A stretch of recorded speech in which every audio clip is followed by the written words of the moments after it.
Dios te bendiga, iglesia, bienvenidos. ¿Algún día te has preguntado cómo sabes tú que eres salvo? Hay una gran conclusión que sin duda te dará la certeza de que eres salvo. Así que vamos a entrar en este contexto de la salvación. Aunque hay muchos versículos muy objetivos en cuanto a este tema, recordemos que la salvación no es por obras, es decir, que mi salvación depende de Dios. Yo debo de hacer todo lo que la Biblia me exige que haga. Y uno de estos versículos muy específicos está en Hechos, capítulo 16, versículo 31, y dice así: y ellos dijeron, cree en el Señor Jesucristo y serás salvo tú y tu casa. Pero según Santiago, no es suficiente solamente creer en el Señor Jesucristo. No es suficiente también confesar a nuestro Señor Jesucristo como nuestro Salvador y ya automáticamente eres salvo. Claro que no. Vamos a ver lo que dice Santiago, capítulo 2, versículo 19.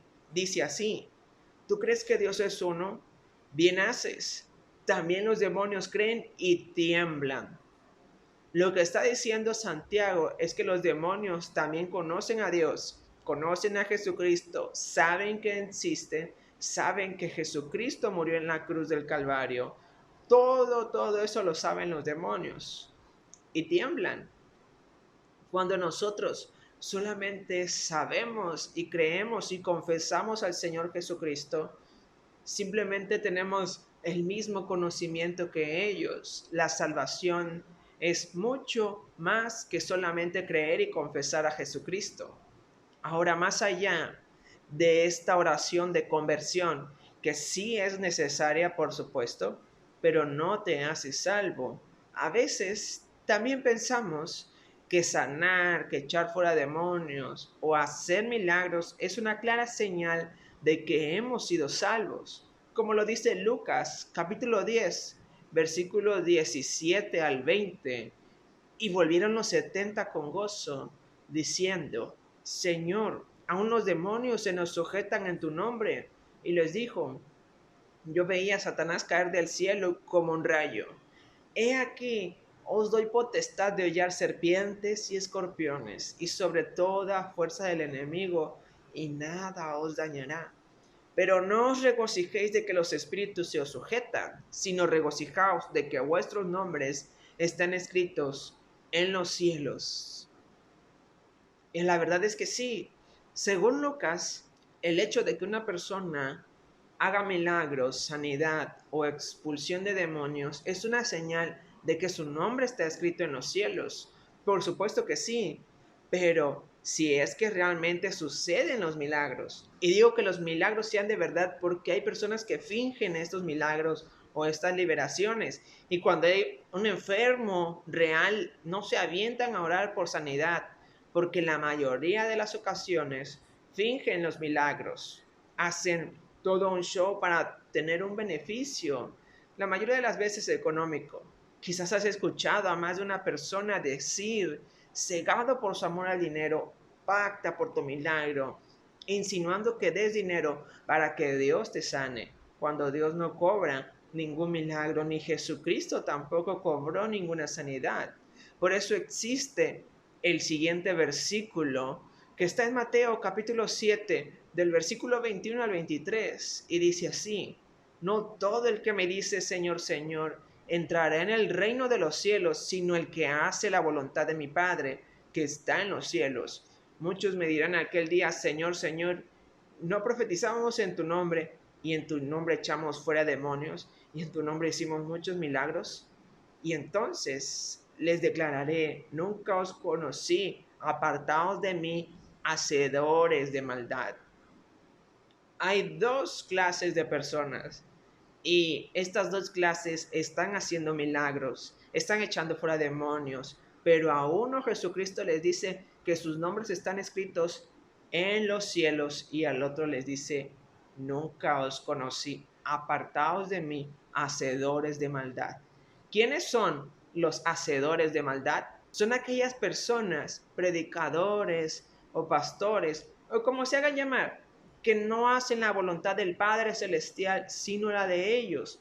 o la de otro ser humano, hablando falsas doctrinas, con entendimientos humanos, torciendo la palabra a su beneficio o a su conveniencia, exigiendo, por ejemplo, el diezmo, cuando este solamente fue exigido a Israel durante el Antiguo Testamento y solo se lo debían dar a los levitas, y no nada más era un diezmo, eran varios tipos de diezmos. Nosotros ya no estamos bajo la ley, sino la gracia. Y ahora las aportaciones a las iglesias son voluntarias, como le decía Pablo en 2 de Corintios capítulo 9, versículo 7. Cada uno de como propuso en su corazón, no con tristeza ni por necesidad, porque Dios ama al dador alegre.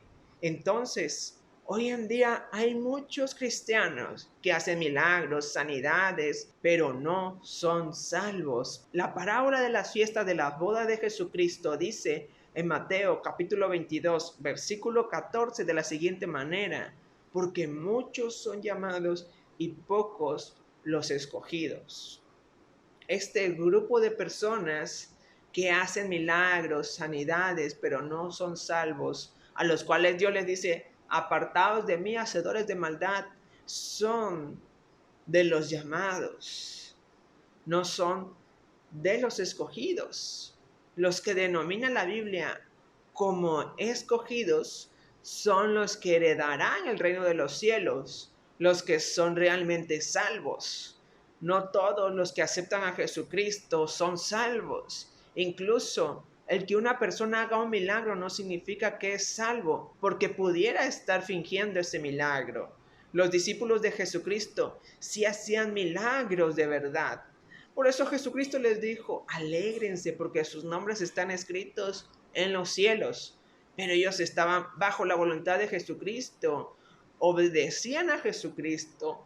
Son dos diferentes personas que están haciendo milagros aquí: los que estaban con Jesucristo, que sí fueron salvos, y los que hacían milagros bajo su propia voluntad, aquellos a los que la Biblia llama hacedores de maldad. Estas personas no fueron salvos, y por esta razón Dios les dijo esto. Entonces, ¿quiénes son los escogidos? Para eso vamos a Romanos capítulo 8, versículo 29 al 30, y dice así: porque a los que antes conoció, también los predestinó para que fuesen hechos conforme a la imagen de su Hijo, para que Él sea el primogénito entre muchos hermanos. Y a los que predestinó, también a estos llamó, y a los que llamó, a estos también los justificó, y a los que justificó, también a estos glorificó. Los escogidos son aquellos a los que Dios conoció desde antes que nacieran, los llamó, los justificó y los glorificó, es decir, que les da la vida eterna. Entonces, esos escogidos son los que desde el principio y hasta el final de sus días permanecen en Dios, aman a Dios. Y los que aman a Dios hacen la voluntad del Padre que está en los cielos, es decir, obedecen la palabra de Dios, tratan de encontrar la verdad sobre las cosas de Dios, no se dejan llevar por cualquier persona que les dice algo, sino intentan saber si aquello que están escuchando es la verdad, porque de eso tienen hambre y sed, de la verdad de Dios. Y estas personas son las que permanecen en los caminos de Dios hasta su muerte. Entonces, la evidencia de que eres salvo es la permanencia. Pero la salvación no es por obras para que nadie se gloríe. Depende de Dios. Cuando Dios te escoge, te hace permanecer hasta el final. Ese final es la glorificación de una persona. Es cuando obtiene la vida eterna, así como Jesucristo fue glorificado el tercer día, lleno de luz y con un cuerpo resplandeciente. Así juntamente con Cristo seremos glorificados para estar una vida eterna con Él.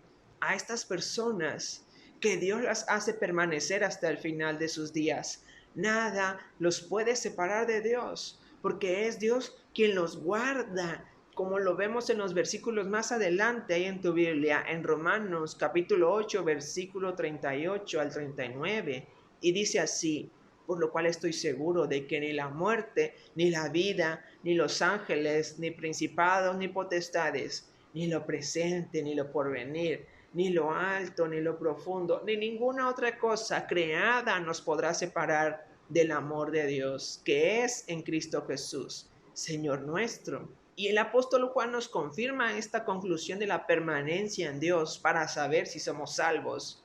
Y aclaro, no es por nuestra obra de permanecer en Dios, es porque Dios nos hace permanecer en Él hasta el final, puesto que ya nos escogió para después glorificarnos con una vida eterna. Así que vamos a primera de Juan, capítulo 2, versículo 18 al 22, y dice así: hijitos, ya es el último tiempo, y según vosotros oísteis que el anticristo viene.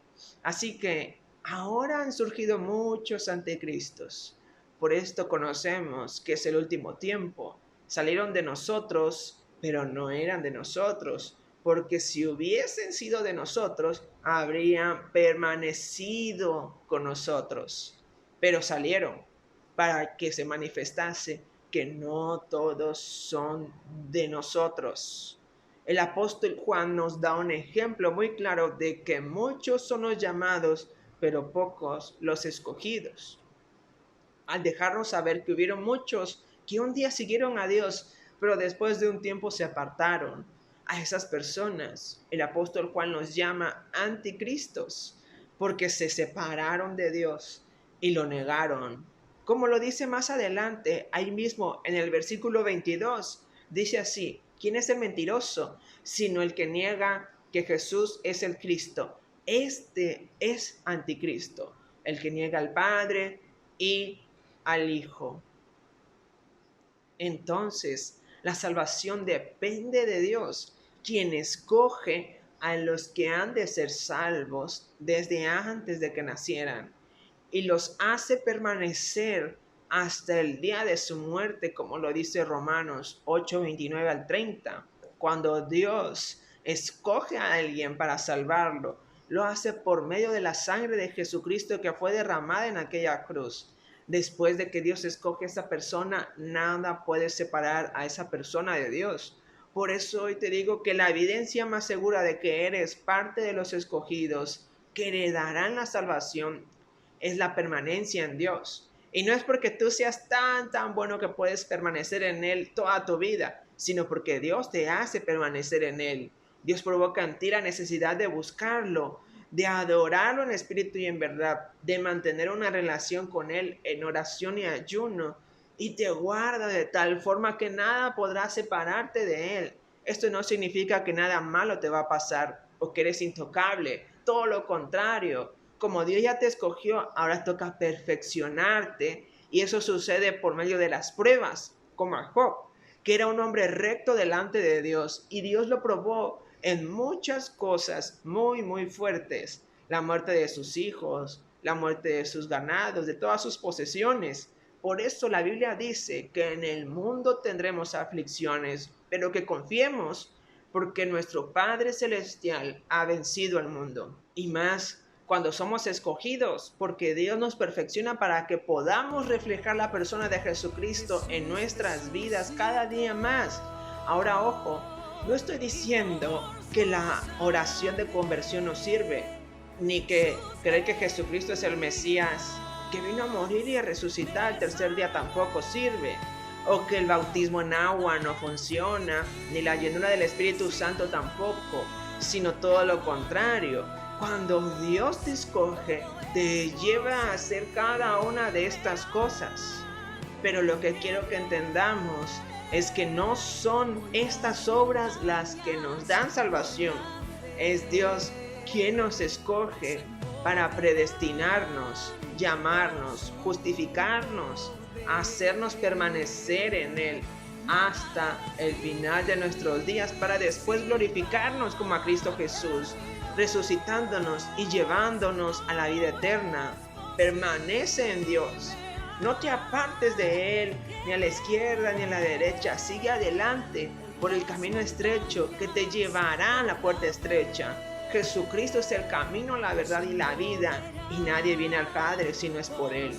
Permanece pegado como el pámpano a la vid verdadera. Termina la carrera de tu vida cristiana, no la dejes a medias. Si quizás te apartaste de Dios por algún tiempo, vuelve a Él. Él es poderoso para volver a injertarte a la vid verdadera. Regresa al Padre, que Él te está esperando con los brazos abiertos. Dios te bendiga. Nos vemos el siguiente domingo. Nada es difícil para Dios. Todo es posible al que cree.